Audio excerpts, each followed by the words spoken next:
Hi guys, welcome back to module 1, episode 3. What is Bitcoin? So what is Bitcoin? Okay, so the easiest way to explain it, so if you imagine, let's get a pen, bear with me. So this is the Bitcoin, the logo, and this is the smaller B. So the big B stands for blockchain, Bitcoin the blockchain, and the smaller B stands for Bitcoin the cryptocurrency. They're one and the same, but there's a differentiation there. So what is a blockchain? Like I said in the last video, a blockchain is just simply a ledger, nothing more than that. A ledger which stores information. So Bitcoin was invented in 2009 by the pseudonymous inventor Satoshi Nakamoto. It stayed around to around 2011. I recommend you read the Bitcoin white paper. I'll post that in the description. So Satoshi basically disappeared. No one knows who Satoshi is. So how does the Bitcoin network work? Well, it's something called proof of work. It runs on something called proof of work, POW.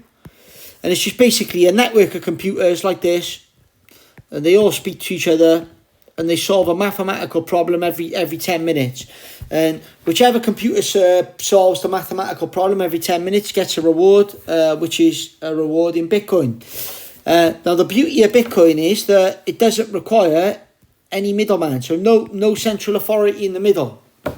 Now, some people call Bitcoin the currency of the internet.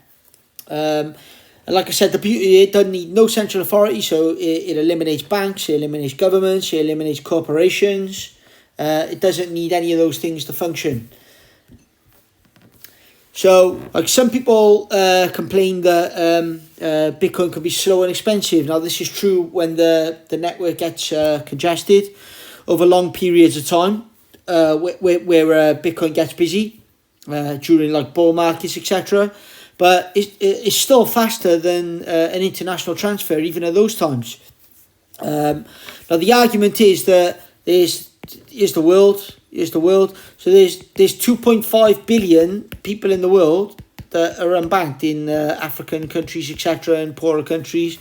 They're not allowed credit cards. They're not allowed banks. They got high bank fees, etc., if they're allowed them. And they're locked out of the banking system. Well, the beauty of Bitcoin is, like I said, it doesn't need banks. There's no high monthly fees, and you got no one telling you how to own your money, spend your and control your money, and spend your own money. So obviously, the beauty of that is it's got the potential to change the world. So, in a nutshell, bear with me. So many people see Bitcoin as digital gold. So the argument is that Bitcoin is. Let's get my pen back. So you got gold here, gold. If Bitcoin is the digital version, so I argue that if Bitcoin is the digital version and gold is the analog version, I look at it like Blockbusters or Netflix. So over time, digital always trumps analog by a factor of 10 because of the analog, because of the network effect that digital could do. It's faster. You can move around the world on a mobile phone, and obviously, like I said, it eliminates the intermediaries in the middle, and it solves a lot of problems. So the question is then, what gives Bitcoin its value? So if you imagine. Years ago, I don't know, we had a sheep. So there's a little sheep there.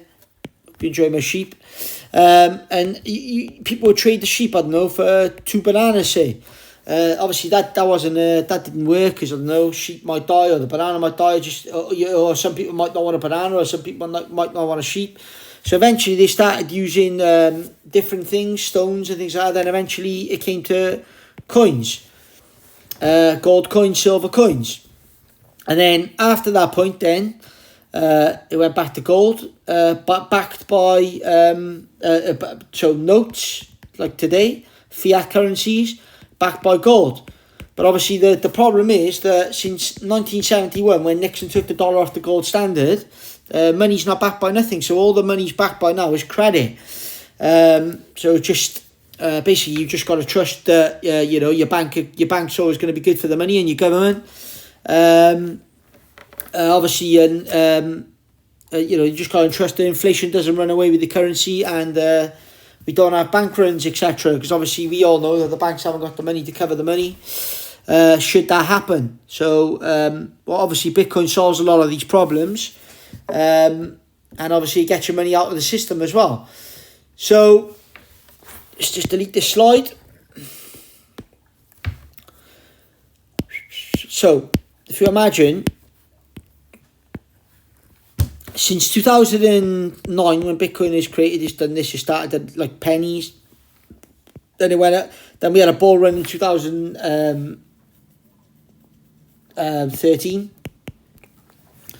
and then it went down. It crashed. Then we had a bull run in 2017. It went back up, and then it crashed. And then in 2020 we had another big bull run. It went up, and now it's crashed. Oh, let's go back, and then it crashed, and then it crashed again like this. And now we're sitting around about $20,000 now. So at this height it went to 69k. This one went all the way down to 3k. This one went to 20k, and so on. So why does this happen every 3 years? Well, the beauty of this is it's got something called the halving.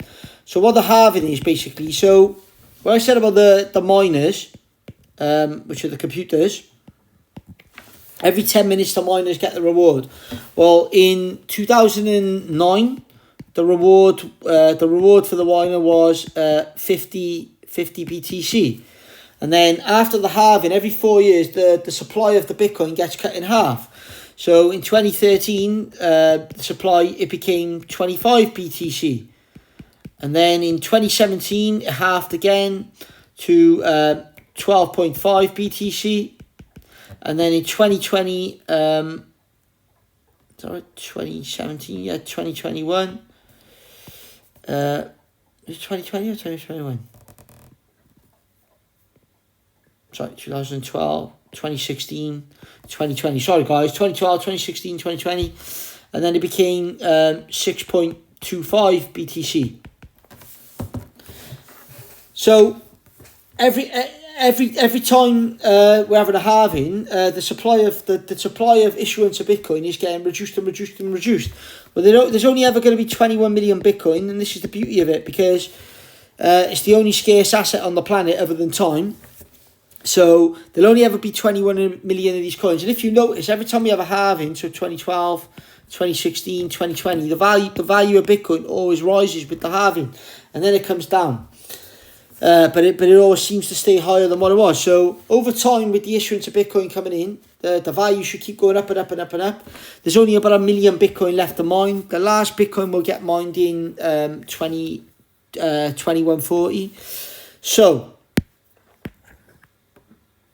let's delete that. So what's to stop Bitcoin getting attacked, and because it sounds too good to be true, right? So in order to you'd have to take over the network with a 51% attack. There's only two ways to do that. You'd have to build your own system of computers, which is more powerful than the network, or basically you need like some kind of powerful encryption. Well, to today's date, the Bitcoin network has never been hacked. And why would somebody think about it? Why would somebody hack the network at the cost of billions? Because it's going to cost them billions and billions and billions. With like less than like a 0.01% chance of success. Why would they do that? Just to take down the network for one transaction? Like it doesn't make sense. Like it's just not going to happen. So for me, Bitcoin's here to stay.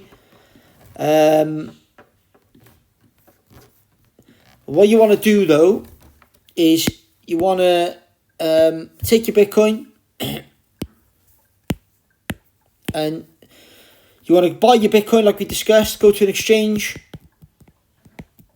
ATM, or what's the other option? Peer-to-peer. And then buy your Bitcoin, and then, like I said, get your Bitcoin into cold storage. Because the biggest risk you've got with your Bitcoin is obviously, like I say, if this is the scarce asset and you want to protect that scarce asset, the biggest issue you've got is centralized entities. So you don't want to leave your Bitcoin on any centralized entities because obviously they're vulnerable to attack. So get your Bitcoin in a hardware wallet and protect your Bitcoin. Cheers guys, hope that helps, and I'll catch you in the next episode. Thank you.